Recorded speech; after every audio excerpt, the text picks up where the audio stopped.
ડાંગમાં જિલ્લાભરની અંદર ભારે મેઘ પ્રકોપના દ્રશ્યો આવી રહ્યા છે સામે। અહીંના ત્રણેય તાલુકામાં મળીને સરેરાશ 8 ઇંચ જેટલો વરસાદ એકસાથે ખાબક્યો છે અને ત્યારબાદ ત્યાં તસવીરો જુઓ।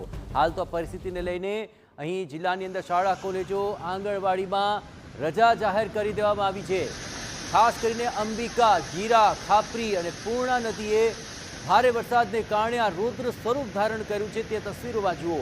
પૂરની સ્થિતિમાં જિલ્લાના 47 જેટલા માર્ગો અવરોધાઈ ચૂક્યા છે। ઓવરટોપિંગ થવાથી બંધ માર્ગ પૂર્વવત કરવાની કામગીરી શરૂ કરવામાં આવી છે। તમામ સ્થિતિને પહોંચી વળવા વહીવટીતંત્ર સતત બાજ નજર રાખી રહ્યું છે। જિલ્લામાં તમામ શૈક્ષણિક સંસ્થાઓ, આંગણવાડી કેન્દ્રો, પ્રાથમિક માધ્યમિક શાળાઓ, કોલેજીસ અને આઈટીઆઈમાં રજા જાહેર કરવામાં આવી છે।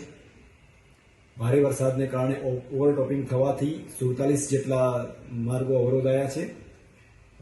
ફોરેસ્ટ ડિપાર્ટમેન્ટ અને માર્ગ અને મકાન વિભાગની ટીમ આ પ્રકારના જાહેર રસ્તા પરની અડચણો દૂર કરવા માટે પ્રયત્નશીલ છે અને તમામ રસ્તાઓ અત્યારે મોટરેબલ કરવાની કાર્યવાહી ચાલુ છે।